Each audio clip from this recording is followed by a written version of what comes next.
My spouse and I had 2 repair partners. Together, we exposed her falsehoods to the public. As a 28-year-old man, I always believed that my marriage was ideal, just like all the other posts made here. When I learned that my wife, 27-year-old Sarah V. Male, has been living a double life for years, that illusion crumbled.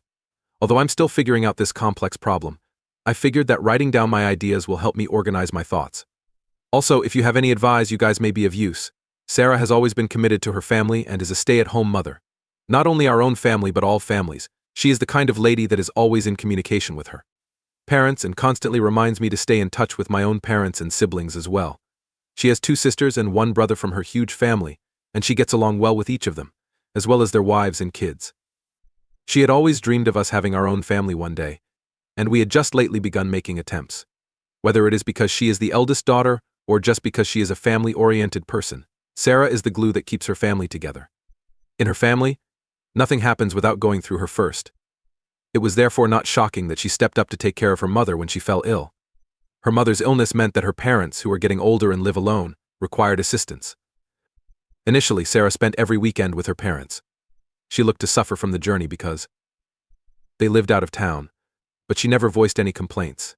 She felt exhausted whenever she returned, and occasionally she resisted leaving for their location. She always went nonetheless, though.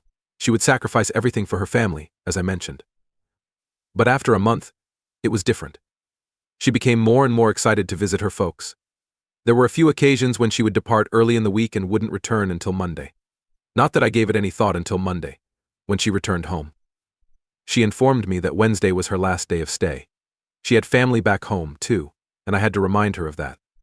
She apologizes, saying that although her parents were in need of assistance around the house, she chose to stay at home on Friday. Her home was beginning to feel the effects of Sarah's absence. It wasn't easy for me to have my wife gone 3 or 4 days a week, every week, even though I tried to be tolerant. I was beginning to long for her.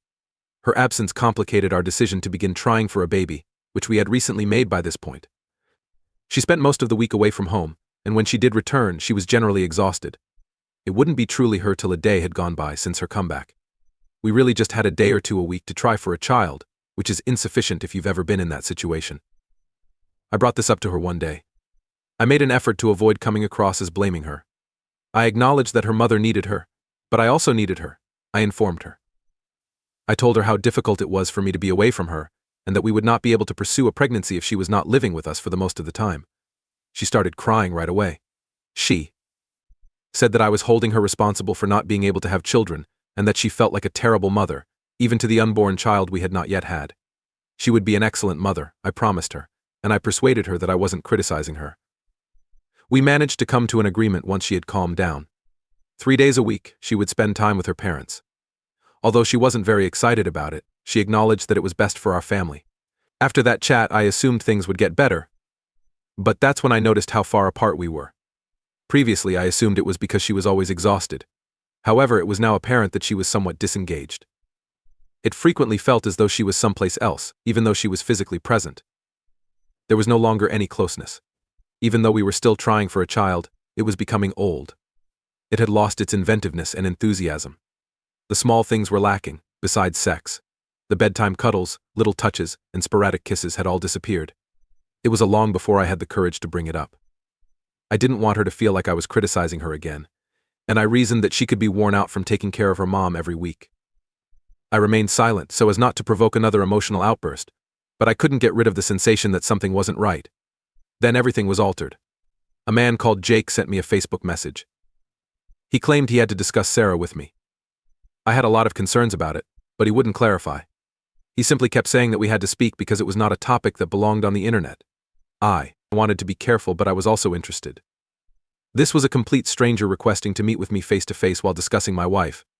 After giving it some thinking, I concluded that meeting him in a public setting wouldn't be harmful.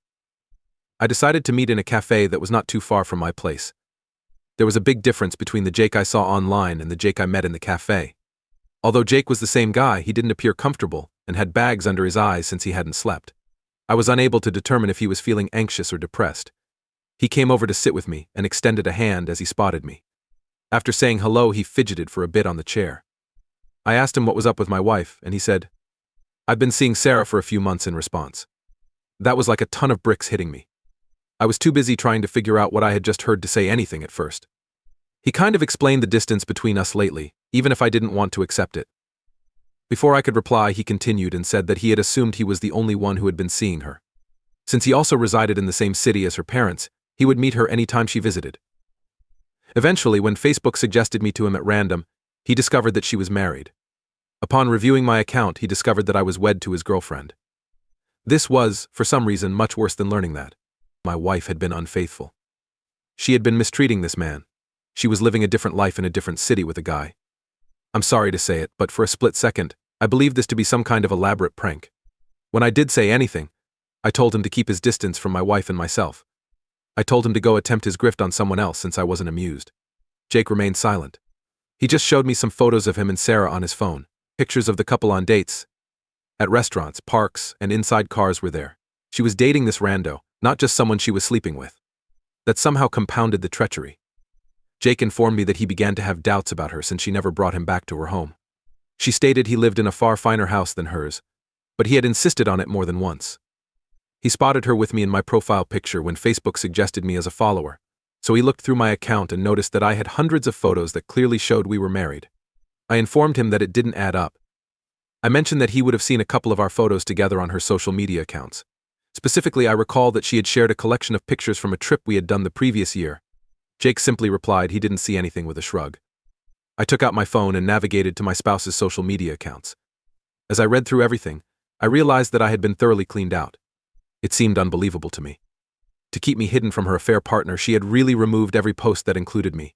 Since she had already posted them, there was no reason for me to go back. If Jake hadn't presented a cause for me too, I wouldn't have. It was as though I had no idea who she was. Jake apologized and expressed remorse for having to injure me in this way. While the logical half of my brain acknowledged he was also a victim, the emotional side of my brain was still angry with him and refused to accept his apologies. He wasn't the one whose marriage had turned out to be a sham, so maybe not as much of a victim as I was, but victim nonetheless. With a sigh, I told him I got it, and thanked him for taking the difficult decision.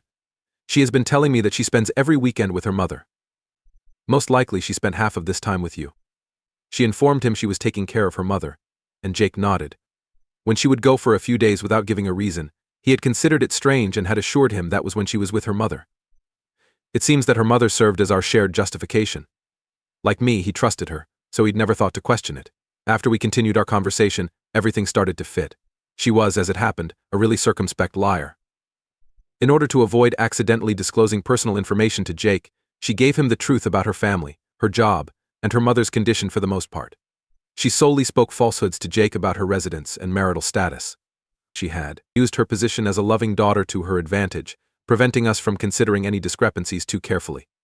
Jake asked me what approach I wanted to use. He said that before making such a choice, he had intended to confront her but felt that I should be informed. I appreciated that. I told him I needed time to think things through and made him swear not to tell her anything until I had a plan. We exchanged contact details once he gave his consent. Since then, I've spoken with Jake a few times. He's a really pleasant person, and he hasn't pressed me when I've answered his questions about what to do next. I'm still attempting to determine the best course of action, so any guidance from someone who has experienced anything like would be greatly appreciated. I very apologize if you are experiencing this AP. It's difficult to comprehend Sarah's betrayal in creating this entire other universe while keeping you in the dark. To be honest, I have no sympathy for Jake. It's you, not him, who has to pick up the pieces after this trash fire. Update. My post never would have gone viral the way it did. I asked for guidance on my next steps when I wrote this, and I received a dozen different responses. I got dubbed a loser by several folks for not getting Jake knocked out at the cafe. Believe me, at first I thought so too. But like I mentioned before, he was also a victim. Act sensibly. Some inquired as to whether Jake and I became friends. We seem like old friends to me now. He's a genuinely pleasant person, as I mentioned, and he's been unexpectedly helpful. Even though it initially seemed strange, I made an effort to help Jake as well. He had been seeing my wife and having sexual relations with her, but he felt deceived and wounded severely as a result. He expressed his feelings of being used regularly. Jake had been hoping that he had finally found a committed relationship with Sarah. It was another huge setback he had suffered at the hands of women. Jake couldn't disguise his fear when I told him we'd been trying for a baby. He said that he was afraid of what she may have done if she had become pregnant, even though he was stunned that she would cheat on me when we were actively trying to become pregnant. Would she have attempted to pose as my child, or my off as his? I shuddered at the thought too, and my bitterness at my wife grew. I discovered another lie my wife had been keeping before I got into it. One evening, I became inquisitive and wanted to know if my wife had been seeing her mother at all. When I phoned her mother, her husband, and she both answered. I struck up a conversation, asking if they had seen Sarah recently. They gave me a strange look as they both gazed at me. She was only here last week. Are you forgetting? I asked her how long she stayed after nodding. She simply stopped by for the evening. Since Sarah's mother Abby recovered, she has not stayed long. Apparently her mother had recovered from her illness, but she had been using it as an excuse to avoid responsibility. Right now. I had some fairly strong animosity for Sarah. She realized that I was finding it difficult to hide how I was feeling, but not enough to do something foolish. I was the one who was aloof now. She would start asking me if I was okay, and most of the time I would respond incoherently. She brought it up with me, and we would absolutely give up on trying for a child. She wasn't becoming tender the way I had. She yelled at me, telling me that if I continued to reject her every time she made an attempt to initiate, we would never be able to create a family. I had to exercise extreme self-control to refrain from yelling that I no longer wanted to have children with her. Rather, I maintained my composure and informed her that I was having a rough week at work. She got off my back after appearing to accept it. I had discussed my strategy for retaliating against her with. Front of her family would be the greatest way to damage her. Whether she would acknowledge it or not, she valued the fact that everyone thought she was a saint. I started by telling her that I was feeling like having a modest BBQ because the weather was ideal and I hadn't used the grill in a long time. She took a while to mistrust me. She is aware that I left a grill. She didn't invite her parents, but we did invite several friends and relatives. She said her mother was too ill to move when I brought it up, but I persisted that the fresh air would benefit her. I utilized the approach Jake had shown me to get past her intransigence. I remarked, "Shouldn't we take her to a hospital if she's so sick?" I even forced a phony look of worry onto my face. She quickly folded, saying her mom needed some socialization and that it wasn't that serious. After it was resolved, we got to work planning the gathering, and I shared the specifics with Jake. When the BBQ weekend arrived, we had a sizable number of visitors. Like I mentioned, her entire family was present, and they play a lot of pool together. It was the ideal arrangement. Like at any other family get-together, everyone was catching up, joking, and eating. Taking care of her mother, who still looked a little unwell, talking with her brothers, and generally keeping everything together, Sarah was in her element. I had been communicating with Jake via text the entire time, planning our movements. When it was time, I led my wife and her family over to where we were sitting and said I wanted them to meet my new buddy. My spouse glanced at me, but my eyes were fixed on the corner of the house from where Jake was entering. Jake waved to us and grinned as he came inside. Sarah froze, but her parents waved back. Then she glanced wildly from him to me and back again. Her expression of amazement was already worth it. "I want to introduce my new friend Jake to everyone present." "Sarah, I think you two had already met?" Sarah did not respond to me. She almost ran to where Jake was and attempted to pull him away. She attempted to yank Jake away, but he resisted. She was making a scene now, and soon they were the center of attention. When Sarah's mother inquired about the situation, Jake intervened. He declared he needed to make a confession. Sarah began dragging him along while pleading with him to provide her explanation. She was attempting to explain to him, and for a split second, I was angry that she didn't care enough to talk to her husband. Perhaps it was because she was aware of my extensive knowledge beforehand. Or perhaps she believed Jake had the greatest potential at that particular moment. Perhaps she never gave me much thought. She wanted to be with Jake, after all. In any case, she was beseeching Jake in front of her family by holding on to him. I heard whispers and realized it was an affair before Jake even had a chance to explain.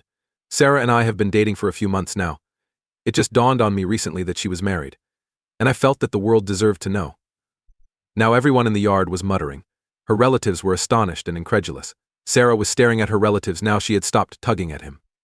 I believed that I was the one person in her life. We even discussed getting married in the future. Sarah became terrified now. I have no idea who he is. He is dishonest. It was clear to me from looking around that no one was interested in her small presentation. Trying to drag him off had already made her appear like the biggest liar. I interrupted and talked over her. "I am fully informed. We've all been duped by you. You went out of town to meet up with Jake, citing your mother's sickness as justification." Sarah's mother sprang to her feet so quickly that for a few seconds I worried about her well-being. One of her kids arrived before me when I went to help her. "Is that accurate, Sarah?" Sarah had a crimson face. She parted her lips to speak, but all she did was sob. I gave Jake a beer from the cooler as he approached me. Sarah just started crying as she turned to face the two of us standing here. After that, the BBQ finished really fast. As quickly as possible, the visitors departed, but Jake stayed to witness Sarah's relatives berating her. It was harsh. Her siblings were furious and dissatisfied that she would exploit their mother's illness as a pretext to have an affair. Her mother was so horrified that she was inconsolable. Sarah cried and remained silent at various points. That evening, Sarah packed her stuff and headed off. As of now, I have no idea where she slept. Everything concerning the divorce went as well as I could have hoped. Although the payment was reasonable, Sarah's pride was the true victim. Her brother and one of her sisters, with whom I still maintain contact, have both informed me that Sarah's reputation as a family lady has all but vanished. Her siblings no longer view her with the same intensity. She attempted to resume her work as family coordinator for a while, but she was informed that no one was listening to her. The majority of her siblings avoided talking to her, and she is still working to mend the tense connection with her impoverished mother, who objected to being used as a prop. She got in touch with me several times during the divorce. She made an attempt to defend herself to me, claiming that she was overwhelmed by the thought of having to be the ideal mother and that she had to constantly be the perfect daughter. She didn't feel that strain with Jake. She didn't care about him, and after she'd used the ill mother justification, she would always desert him. I made sure she understood how little that would aid her case. I had absolutely no sympathy for her. We had planned to create a family together until she betrayed and cheated on me. She also utilized an innocent man as a prop to make herself feel better by stringing him along. I still have no compassion left for her. I'm too preoccupied with doing my own work. Jake was also like that. Despite living in a different place, Jake and I continue to maintain communication. He started chatting to another female after telling me he was moving on. Well done, sir. Being recently divorced has made things difficult for me, but I've already given Sarah her rightful place in the past. Maybe one day, I'll move on too. Bravo, Op, you truly made Sarah feel uncomfortable. To be honest, I find myself laughing at the ridiculousness of it all. Sarah believed she could manage a side gentleman, and a sick mother's excuse. She had the cutest little universe ever, and I wish I could have seen the smile on her face when she realized it. She burnt herself playing with fire. She is currently attempting to save her reputation by persuading everyone that she is still the ideal daughter.